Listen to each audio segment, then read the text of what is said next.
नमस्कार मित्रों। सीए का बवाल एक बार फिर से देश में खड़ा हो रहा है और शायद ये कहना बेहतर होगा कि खड़ा किए जाने का कोशिश किया जा रहा है। चूंकि चुनाव का समय है, यदि ये लोग ऐसा नहीं करेंगे तो इन लोगों का कैसे चलेगा। ऐसा क्यों कह रहा हूँ? चूंकि देखिए, ये जो रूल है 2019 में ही पास हो गया था। तो सेंट्रल गवर्नमेंट के अधिकारी वैसा क्या रूल बना रहे थे जो कि इनको पूरे 4 साल लग गए, और जैसे ही चुनाव है उसके पहले ठीक ये लोग रूल लेके आ गए। मुझे नहीं लगता कि ये लोग चांद पे जाके रूल बना रहे थे। खैर, ये रूल आ ही गया और इम्प्लीमेंट हो ही गया है, तब हम लोग इसके बेसिक फंडामेंटल प्रॉब्लम्स को समझने का प्रयास करते हैं और आखिर ये रूल कहता क्या है, क्यों प्रोटेस्ट हो रहे हैं। तो देखिए, ये रूल ये कहता है, यदि आप अफगानिस्तान, बांग्लादेश, पाकिस्तान इन 3 कंट्री से हैं और इन 3 कंट्री के कौन कौन से लोग, हिंदू, बौद्ध, जैन, क्रिश्चियन, सिख, यदि इन धर्म से हैं तो आपको बिना किसी डॉक्यूमेंट के फास्ट ट्रैक सिटीजनशिप मिल जाएगी। लेकिन इन धर्म के अलावे यदि कोई और धर्म से हैं तो आपके लिए एक कट ऑफ डेट तय किया गया है, जो है 31 दिसंबर 2014। यदि उससे पहले यहाँ पे आप आ करके काम कर रहे हैं तो आप वीजा, पासपोर्ट और दिखाएंगे, तो कागज वगैरह दिखाएंगे तो आपको सिटीजनशिप मिल जाएगी। देखिए, इसमें अब प्रॉब्लम्स क्या है, इसमें इनबिल्ट डिस्क्रिमिनेटरी बिहेवियर है। क्यों?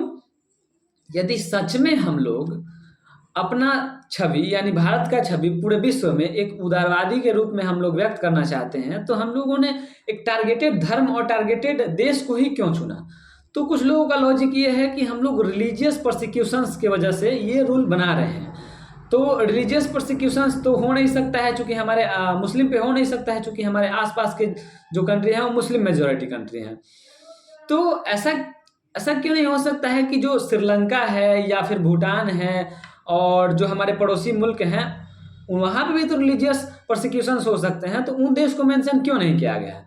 खैर, इसके आगे इसमें प्रॉब्लम क्या है? तो प्रॉब्लम यह है, यदि मान के चलिए कि ये लोग सारे लोग आ भी जाते हैं हमारे देश में, तो क्या समस्या होगा? हाँ, आने से पहले देखिए, एक प्रॉब्लम और है कि अभी बातचीत चल रहा है कि फिर से पॉलिटिसाइज करने का कोशिश किया जा रहा है कि यदि ये 30 से 32 हज़ार जो लोग हैं, यदि इन लोगों को सिटीजनशिप मिल जाएगा तो ये बीजेपी को वोट करेंगे।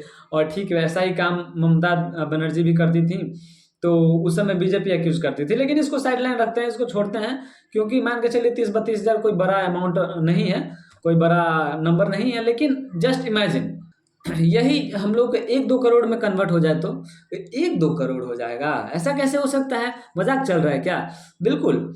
आप देख लीजिए, हमारे आसपास के जो कंट्री हैं वो माइनॉरिटी में कितने हैं, तो लगभग उनका जनसंख्या 3 करोड़ है। तो बोलिएगा सब थोड़ी ना चले आएंगे। आप एग्जाम्पल देख सकते हैं अमेरिका का। जब अमेरिका में डोनाल्ड ट्रंप का सरकार था तो उन्होंने एक बिल पास किया था, रूल लाया था कि एक सेपरेट कंट्री है, वहां से हम लोग रेफ्यूजी को नहीं ला रहे हैं, बैन कर दिया था। लेकिन जैसे ही बाइडन पावर में आते हैं तो बाइडन पावर में आते ही उस रूल को खत्म कर देते हैं, कहते हैं ये गलत है। और जैसे रूल खत्म होता है, उस समय से लेकर के अब तक लगभग 72 लाख लोग आ चुके हैं। इलीगल माइग्रेशन हुआ है, ध्यान दीजिएगा, इलीगल।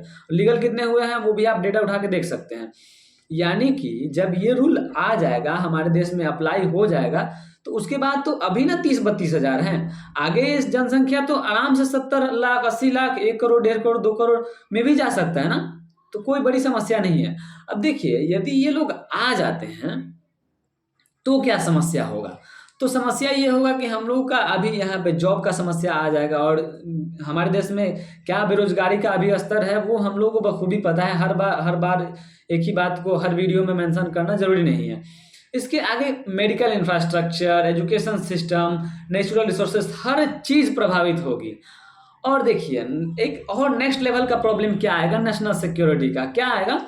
तो उसमें कहा यह गया है कि यदि आप हिंदू, बौद्ध, जैन, यानी क्रिश्चियन इन धर्म से हैं तो आपको कोई कागज दिखाने की जरूरत नहीं है, आपको फास्ट ट्रैक सिटीजनशिप मिल जाएगा। यदि आप केवल मजिस्ट्रेट के सामने जा करके एक लिखित रूप में आप ये बता दें कि आप इस धर्म से हैं और इस देश के नागरिक थे, जो कि मेंशन धर्म है। तो मान के चलिए कोई आतंकवादी है, उसको प्लान करना है कि 5 साल बाद इस देश में हमको अटैक करना है, तो वो तो आराम से यहाँ का सिटीजनशिप ले लेगा। कहोगे कैसे? तो किसी आदमी के चेहरे पे थोड़ी लिखा होता है कि वो कौन से धर्म का है। आराम से जाके झूठ बोल देगा कि मैं हिंदू हूँ, मैं बौद्ध हूँ, मैं जैन हूँ, मैं क्रिश्चियन हूँ, मैं सिख हूँ, और वो आराम से यहाँ का नागरिकता ले लेगा और वो अपना मकसद कंप्लीट करके चला जाएगा। तो ये भी एक नेशनल सिक्योरिटी का समस्या आने वाला है। मुझे लगता है हमारे देश में अभी बहुत सारे कॉम्प्लिकेटेड समस्या हैं जिसको सुलझाने की ज़रूरत है और एक बेहतर रेफ्यूजी कानून की ज़रूरत है। वैसा कानून नहीं जिसमें इनबिल्ट डिस्क्रिमिनेटरी बिहेवियर एडेड हो। तो फिर मिलेंगे हम लोग किसी नए इन्फॉर्मेटिव वीडियो के साथ। यदि आप लोगों को ये वीडियो अच्छा लगा हो तो आप हमारे चैनल को सब्सक्राइब कर सकते हैं, इस वीडियो को लाइक कर सकते हैं और कमेंट करके आप भी अपना मत बता सकते हैं कि सीए के पक्ष में या विपक्ष में आपका क्या राय है। और यदि आप लोगों को ये अच्छा लगा हो तो आप अपने दोस्तों के साथ शेयर भी कर सकते हैं। तो फिर मिलेंगे हम लोग किसी नए वीडियो के साथ, तब तक के लिए धन्यवाद।